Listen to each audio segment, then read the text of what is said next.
El adventismo del séptimo día tiene hoy más de 9 millones de seguidores alrededor del mundo. Con su atractivo énfasis en las profecías bíblicas, dieta saludable y educación, el movimiento adventista del séptimo día sigue creciendo en una notable proporción. Su extraordinaria expansión es más sorprendente cuando se consideran sus inicios humildes y oscuros. Basados en las enseñanzas y las filosofías de su fundadora del siglo XIX, la profetisa Elena G. de White, el adventismo del séptimo día exhibe una gran influencia a nivel mundial.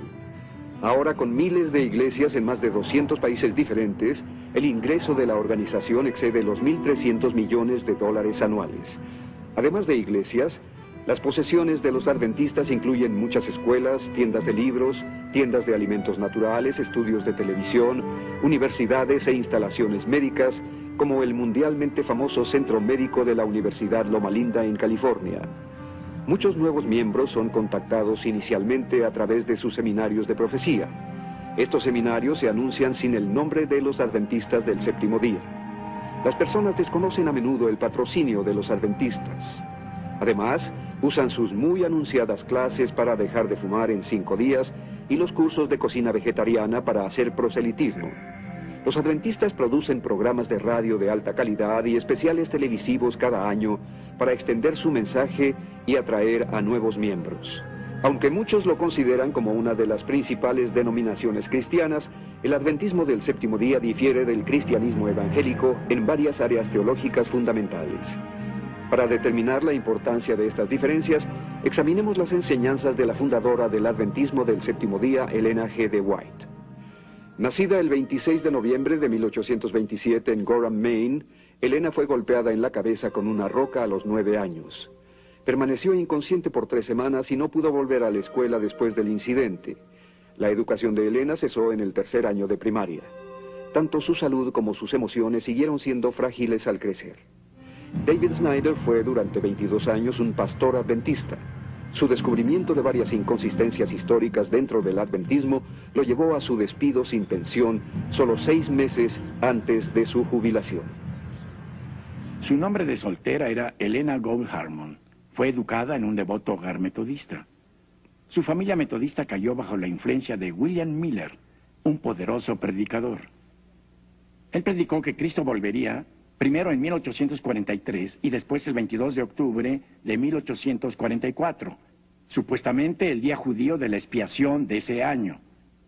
Sin embargo, según la información de la Enciclopedia Universal Judía, pude ver que en 1844 el día de expiación empezó después del atardecer, del 23 de septiembre, no del 22 de octubre. Así que esta fecha crucial en el adventismo estaba equivocada, era incorrecta desde el principio. Las reuniones de William Miller estaban marcadas por mucho emocionalismo y mucha histeria por el inminente retorno de Cristo. Elena Harmon era una participante apasionada, pero cuando Cristo no volvió cuando Miller lo predijo, prorrumpió en llanto y oraciones, permaneciendo, como dijo, en esta condición desesperada por meses. Elena White no quería aceptar el hecho de que Cristo no volvió en 1843 o 44. No podía admitir su error. Pero es interesante que William Miller sí lo hizo. En cambio, ella dijo haber tenido una visión de Dios, la primera de muchas. He visto que el diagrama de 1843 fue dirigido por la mano del Señor y que no debe ser alterado. Que las cifras eran como Él las quería, que su mano cubrió y ocultó una equivocación en algunas de las cifras. En lugar de admitir que estaba en un error, Elena Harmon afirmó que fue Dios quien cometió la equivocación y la había cubierto él mismo. Las visiones controversiales de Elena forzaron la rectificación de muchas fechas y doctrinas adventistas. Aunque la fecha de 1843 se rectificó a 1844, aún esta fecha era errónea. No obstante, la fecha de 1844 se convirtió en el cimiento de muchas doctrinas y creencias centrales de los adventistas que continúan vigentes hasta hoy. Se convirtió en Elena de White al casarse con otro anterior seguidor de Miller, James White, en 1846. Como afirmaba poseer el espíritu de profecía, se convirtió en la figura de autoridad absoluta para el pequeño grupo inicial de fieles adventistas. Os presento lo que el Señor me ha presentado. No escribo un solo artículo en la revista que exprese meramente mis propias ideas. Son lo que Dios ha desplegado ante mi visión, los preciosos rayos de luz que brillan del trono. Sus escritos crecieron hasta ser 17 veces más extensos que la Biblia entera. Sus seguidores debían referirse a estos 5.000 artículos, 49 libros y 55.000 páginas manuscritas que afirmaba haber escrito y considerarlos tan inspirados como la Biblia a través de la pluma inspirada de Elena G. de White. Hasta hoy, las publicaciones oficiales de la Iglesia han visto sus escritos como la última palabra sobre la doctrina. En las 27 doctrinas fundamentales, declara que la Biblia es la fuente autorativa, pero también dice que los escritos de ella son una fuente de verdad continua y autorativa. Debemos mencionar que volvieron inaccesibles sus más vergonzosos escritos, guardándolos bajo llave en la bóveda de los bienes White. La señora White escribió sobre casi todo aspecto de la vida cristiana, incluyendo la doctrina, la dieta, la salud, la recreación y el matrimonio. Muchos de sus escritos se realizaron en Elms Haven, su hogar en California. Afirmaba que un ángel se acercaba a su cama cerca de esta silla en su alcoba. Aún más, creen que los 3 ángeles mencionados en el Apocalipsis en la Biblia llevan 3 mensajes únicos: el juicio investigador, el día de reposo en sábado y el culto en domingo como la marca de la bestia. Sidney Cleveland era un ministro ordenado de los Adventistas del Séptimo Día que ministró a 13 iglesias entre 1979 y 1990. Mientras él investigaba para escribir un libro que daba validez a la inspiración divina de Elena G. de White, Cleveland descubrió tantas falsas profecías que se desilusionó. Más adelante publicó sus hallazgos en un libro titulado Blanqueado, desenmascarando los mitos de Elena G. de White. La Iglesia Adventista del Séptimo Día se fundó sobre profecías referentes a la segunda venida de Jesucristo. No es casualidad que la Biblia contenga muchas advertencias sobre falsos profetas. La prueba bíblica de un falso profeta en el Deuteronomio capítulos 13 y 18 es simplemente si la profecía se vuelve realidad o no. Es un hecho registrado en la historia que las siguientes profecías de Elena G. de White no se volvieron realidad como ella había dicho. Luego me fueron señalados algunos que están en gran error al creer que tienen el deber de ir a la vieja Jerusalén y piensan que tienen una obra que hacer allí antes que venga el Señor. Vi que Satanás engañó gravosamente a algunos con respecto a esto. También vi que la vieja Jerusalén nunca será edificada. Exactamente ha sucedido lo opuesto de lo que Elena White predijo entonces. La vieja Jerusalén ha sido edificada desde 1948, cuando Israel se convirtió en nación. Ella estaba completamente equivocada. Y también predijo en sus primeros escritos que acompañaría a los santos vivientes cuando Jesús volviera. Pronto nuestros ojos se dirigieron al este, porque había aparecido una pequeña nube negra del tamaño de la mitad de la mano de un hombre. Todos supimos que era la señal del Hijo del Hombre. Las tumbas se abrieron y en el mismo momento fuimos transformados y arrebatados juntamente con ellos para encontrar al Señor en el aire. La señora White no formó parte de los santos vivientes de su visión. Este evento no ocurrió durante su propia vida. Aún esperamos el regreso glorioso de nuestro Señor Jesucristo. En lugar de reunirse con los santos vivientes durante el regreso de Jesús, la señora White murió el 16 de julio de 1915 y fue sepultada al lado de su esposo James. Otra de sus profecías falló. Igual que otros en su tiempo, la señora White enseñó el inminente fin del mundo para apremiar a sus obreros. En sus primeros escritos en 1850, exhortó a los nuevos convertidos afirmando que solo tenían que esperar unos meses. Pero ahora el tiempo casi se termina, y lo que nosotros hemos aprendido por años, ellos tendrán que aprenderlo en unos meses. Estas no fueron profecías aisladas, sino que lo declaró una y otra vez. En mayo de 1856, en una iglesia de Battle Creek, Michigan, la señora White declaró audazmente: Vi que algunos de los presentes serían alimento para los gusanos, algunos sufrirían las 7 últimas plagas, y algunos serían transportados al cielo en la segunda venida de Cristo sin ver la muerte. En tiempos bíblicos, ella hubiera sido apedreada por ser una falsa profetisa. Elena White no limitó sus profecías a los eventos relacionados con la venida del Señor. También profetizó cómo los gobiernos extranjeros actuarían contra los Estados Unidos. En 1862 predijo la caída de los Estados Unidos después de una gran guerra que involucraría a muchas naciones. Durante la Guerra Civil, profetizó que Inglaterra declararía la guerra contra los estados del norte y los humillaría hasta el polvo. El ángel dijo: cuando Inglaterra declare la guerra, todas las naciones tendrán un interés propio que servir y habrá guerra en general, confusión general. Esta nación será humillada hasta el polvo. La historia ha probado el error total de esta profecía. Inglaterra no declaró la guerra contra los estados del norte. Otras naciones no se le unieron. Los Estados Unidos no fueron humillados hasta el polvo en derrota. La señora White, de nuevo, con claridad para la mente objetiva, profetizó falsamente. La señora White, en una visión, también afirmó haber viajado sobre alas a varios planetas que estaban llenos de habitantes. Informó haber conocido a Enoch en un distante planeta durante uno de sus viajes.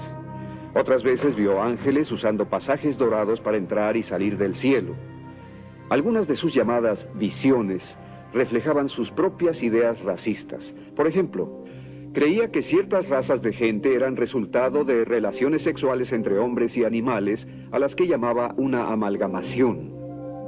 Toda especie animal que Dios creó fue preservada en el arca. Las especies confusas que Dios no creó, que fueron resultado de la amalgamación, fueron destruidas por el diluvio. Desde el diluvio ha habido amalgamaciones de hombre y bestia, como puede verse en las variedades casi interminables de especies animales y en ciertas razas de hombres. A pesar de la naturaleza antibíblica de sus visiones, sus seguidores continuaron aceptándola como la mensajera de Dios y sus escritos como tan inspirados que la Biblia. Dale Ratzlaff era un adventista del séptimo día de la cuarta generación que sirvió como pastor y maestro de la Biblia. Fue educado en su sistema escolar desde el primer grado hasta el seminario.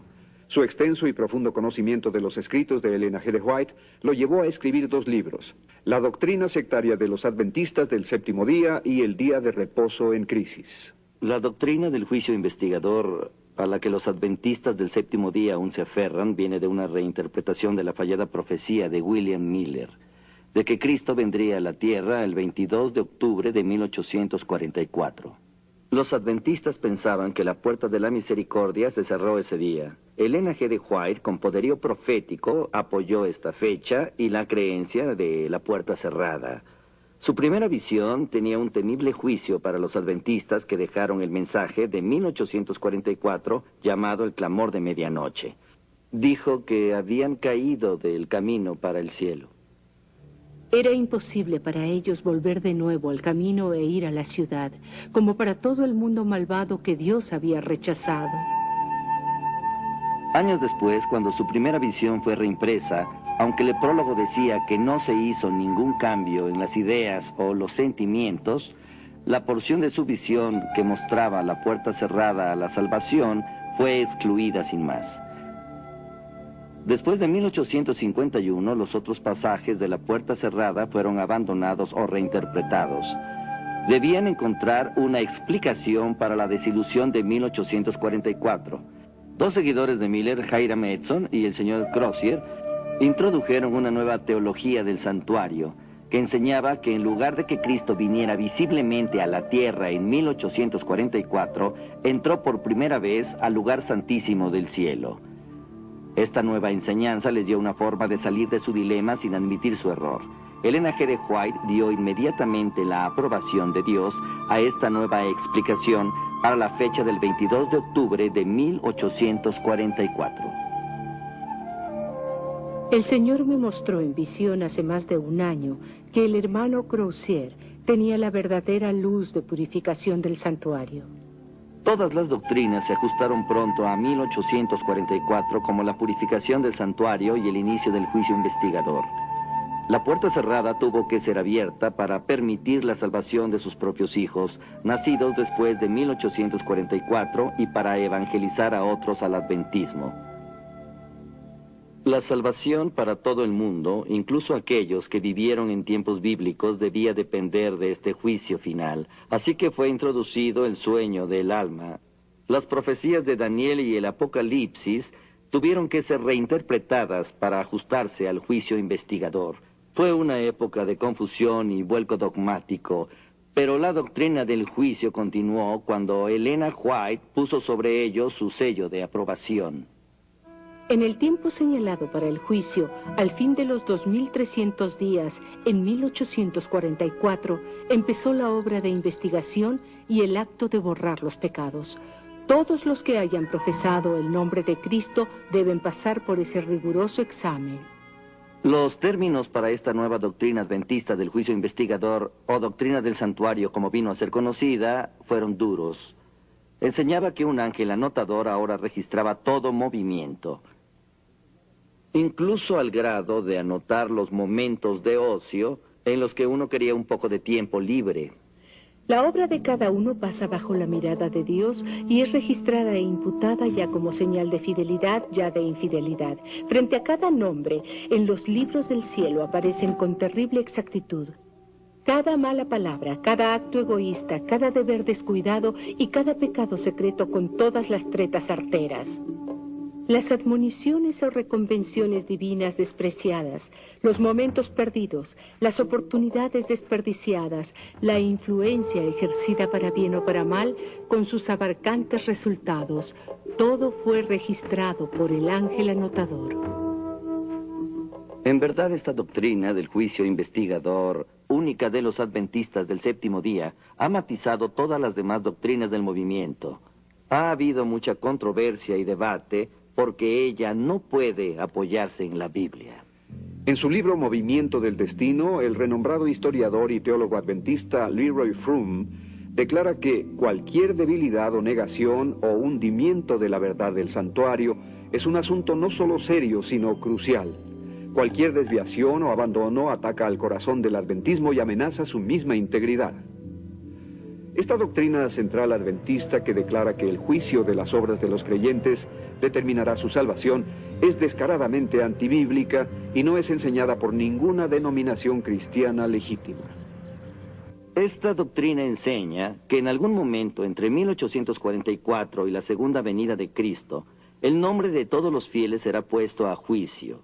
En ese mismo momento, si uno tiene algún pecado que no haya confesado, aún pecados olvidados, o si uno no demuestra perfecta obediencia a los 10 mandamientos, sobre todo al cuarto, estará perdido.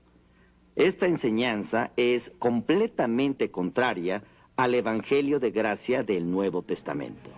En todas las religiones hechas por el hombre, se desafía la autoridad de las Escrituras de Dios y de la palabra inmutable. Los adventistas del séptimo día no son la excepción.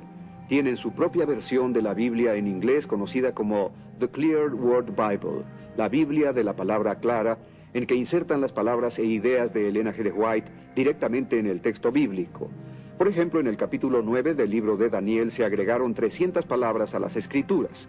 Un escandaloso ejemplo de este tipo de alteración puede verse en Daniel capítulo 8, versículo 14, que en la versión Reina Valera simplemente dice hasta 2300 tardes y mañanas, luego el santuario será purificado. Sin embargo, en la versión adventista de la palabra clara, este pasaje ha sido muy alterado, como sigue. Después de 2300 días proféticos o 2300 años, Dios vendrá proclamando la verdad sobre sí mismo y restaurando el ministerio del santuario en el cielo a su justo sitio. Entonces el juicio comenzará, del cual la purificación del santuario terrenal era un prototipo.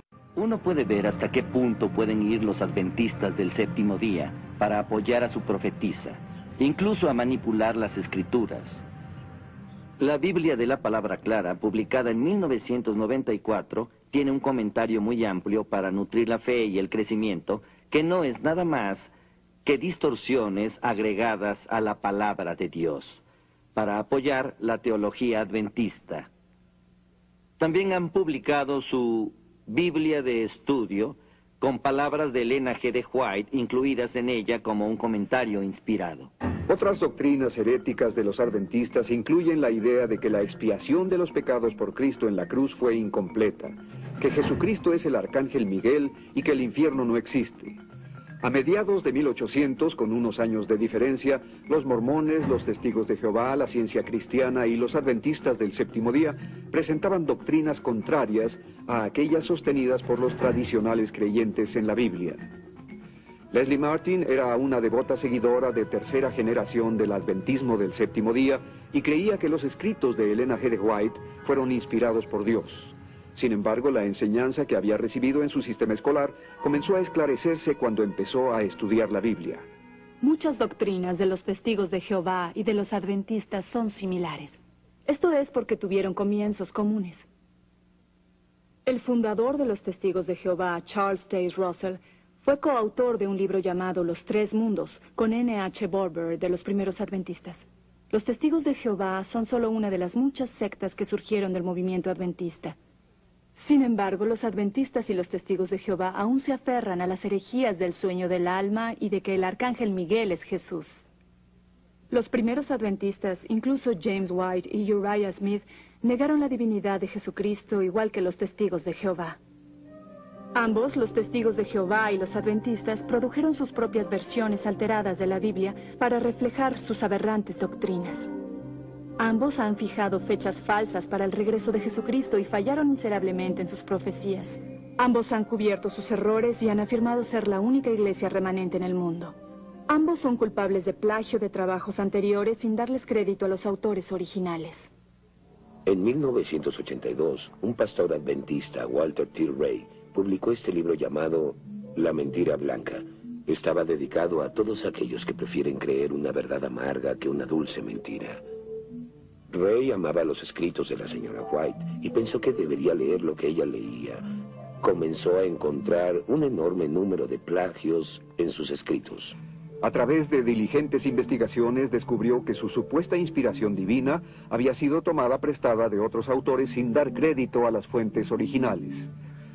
Sus principales libros, incluyendo a Patriarcas y Profetas, El deseado de todas las gentes, El espíritu de profecía, El gran conflicto, Mensajes selectos, Hechos de los apóstoles, Palabra de vida del gran maestro, Consejos sobre mayordomía, Evangelismo, La educación cristiana, Obreros evangelísticos, Mensajes para los jóvenes, El ministerio de curación, Mi vida hoy, Profetas y reyes, Hijos e hijas de Dios, El camino a Cristo, Testimonios para la iglesia, El discurso maestro de Jesucristo y otros, contienen material plagiado robado de escritores anteriores.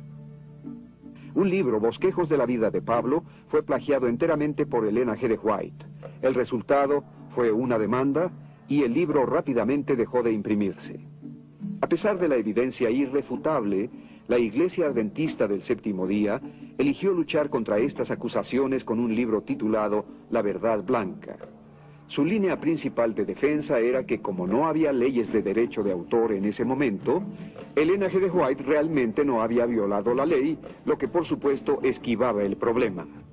Más aún, el libro intentó reforzar firmemente la postura de la señora White como profetisa inspirada divinamente, declarando en la página 71 que lo que somos como iglesia es un reflejo de nuestra fe en la autoridad divina, evidente en los escritos de Elena G. de White.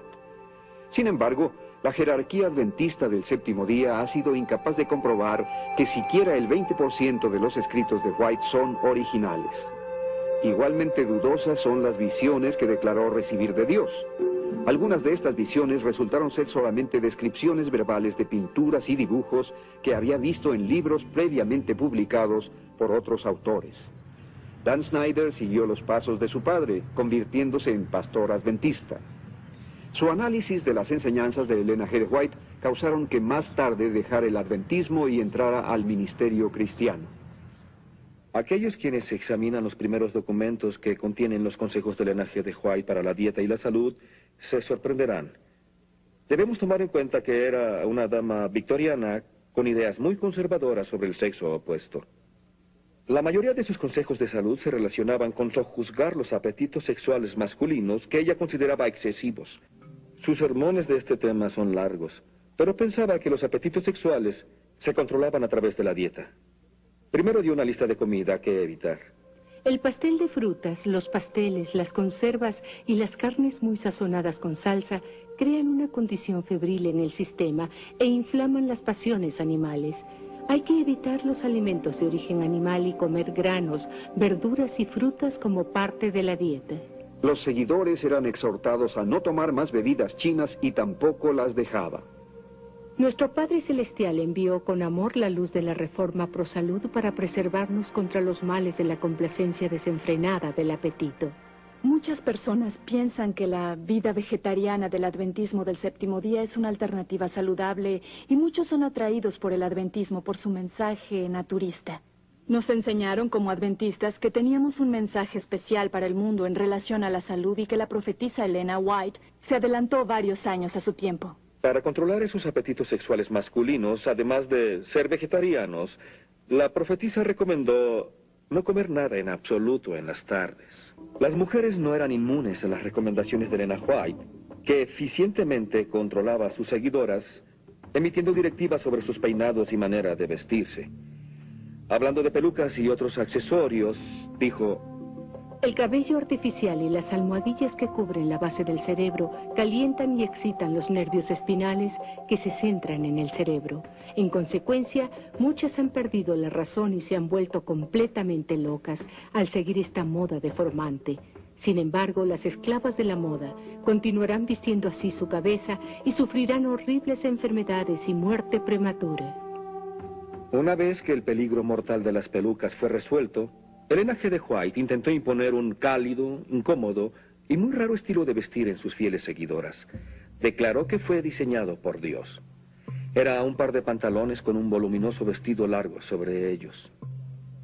Ahora Dios haría que su pueblo adoptara el vestido de la reforma, no solo para distinguirlos del mundo como su pueblo particular, sino porque una reforma en el vestir es esencial para la salud física y mental. Las fieles hermanas se esforzaron con el estorboso vestido hasta que Elena de White dejó de usarlo en silencio después de unos años, sin ofrecer más explicaciones. Cuando algunas celosas mujeres intentaron restaurar el uso del vestido, pensando que era la voluntad de Dios, Elena White las censuró. Durante este periodo, el control de Elena G. de White sobre sus seguidores creció desmesuradamente, particularmente cuando anunció que aquellos que no siguieran sus órdenes dietéticas quedarían atrás en la segunda venida de Jesucristo. Nuestra profetisa Elena G. de White dijo que debíamos ser vegetarianos, sobre todo en consideración del pronto retorno de Jesucristo. Porque si no éramos vegetarianos, cuando Jesús viniera, no iríamos para acompañarlo cuando viniera a reunir a su pueblo. Steve Cannon, director de Personal Freedom Outreach, un ministerio de investigación de sectas muy respetado, ha examinado la cuestión de si el adventismo del séptimo día debería ser clasificado como una secta. Hoy, los adventistas del séptimo día luchan por ser incluidos en la línea principal de cristianos, protestantes y evangélicos, y por consiguiente objetan fuertemente cualquier comentario de que estén enseñando doctrinas sectarias. Un pastor adventista proporcionó las siguientes 5 características de una secta. Usted juzgue si esta denominación encaja o no en su propia definición de una secta. Punto 1. Las sectas o las religiones falsas normalmente tienen un poderoso líder humano que se convierte en el Mesías, entre comillas, de la secta. ¿Quién puede negar la confianza total del grupo en las enseñanzas de Elena G. de White? Tal vez no sea llamada su Mesías, pero evidentemente es su mensajera de Dios, venerada por todos. Punto 2. La palabra de los líderes o enseñanzas de la secta se convierten en la verdad absoluta más importante que las enseñanzas de la Biblia. Ningún adventista se atrevería a negar que los comentarios de Elena G. de White sobre cierta porción de la Biblia determinan la aceptación o rechazo del grupo de la interpretación histórica de esas escrituras. Sus interpretaciones prevalecen y se convierten en doctrina adventista. Aún hoy, se considera que sus escritos son tan inspirados como las escrituras. Punto 3. Toda secta usa tácticas de presión para forzar a los miembros a la sumisión. Elena White sabía presionar a las personas para someterlas. Primero, decía recibir una reprensión de Dios para la persona que declaraba públicamente en su testimonio. En general, la persona se sometía bajo la presión. He pronunciado amonestaciones porque el Señor me ha dado palabras de reprobación para la iglesia. Las tácticas tal vez ya no sean tan escandalosas, pero hoy en día sus seguidores siguen sujetos a tácticas de presión para conformarse al grupo. El amor, la aceptación y la fraternidad muy a menudo son retirados de las personas que dudan de las enseñanzas oficiales de la iglesia. Punto 4. Toda secta niega la verdad central del Evangelio, que Jesús es el divino Hijo de Dios, sin principio ni final. Niegan que su muerte haya traído salvación para toda la raza humana. Como resultado, la salvación se alcanza por la adherencia a las enseñanzas de la secta, en lugar de por aceptar a Cristo y seguirlo. Señalaríamos que el grupo originalmente negó la divinidad de Jesucristo. Hoy creen que Jesucristo es eterno, pero están atascados en la vieja doctrina de que Jesús es el arcángel Miguel. Necesitan establecer firmemente una doctrina y descontinuar la otra. Sin embargo, no pueden abandonar esta doctrina que contradice a Hebreos 1:13, porque aceptarían que la profetisa White cometió un error. En cambio, tratan de conformar ambas doctrinas opuestas. Esta es una posición imposible.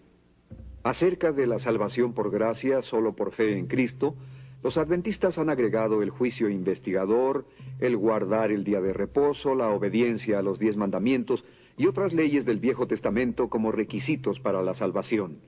Además, creen que los pecados del mundo han sido puestos sobre Satanás en lugar de Cristo y que los cristianos deben presentarse solos ante Dios, sin Cristo como su mediador.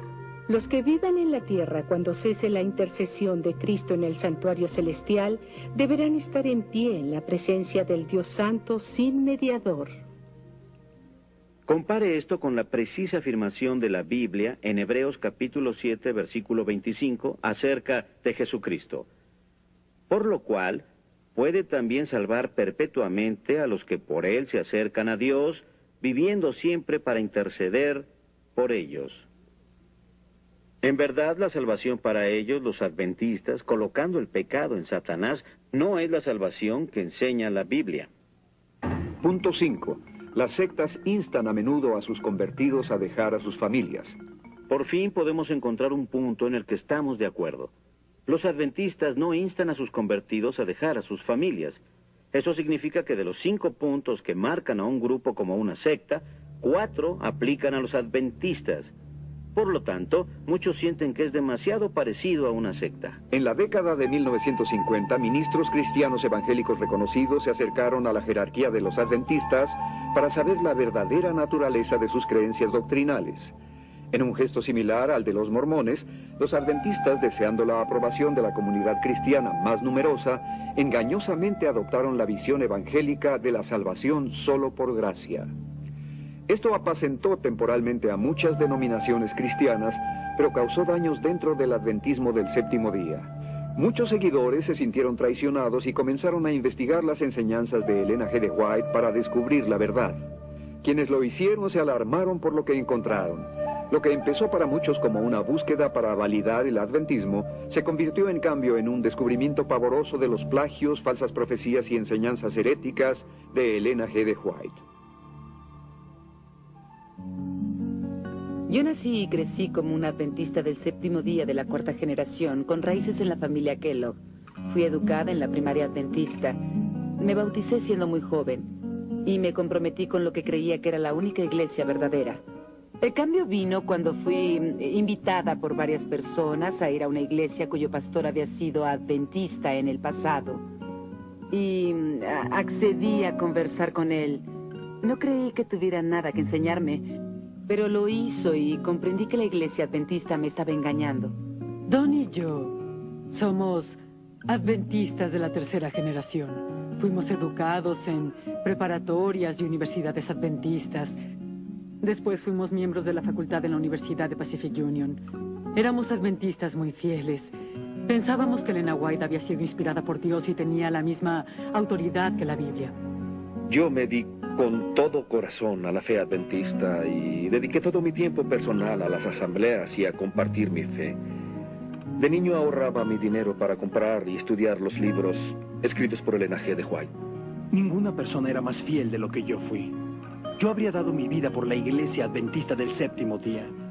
Creía en verdad en el concepto de iglesia remanente y en Elena G. de White.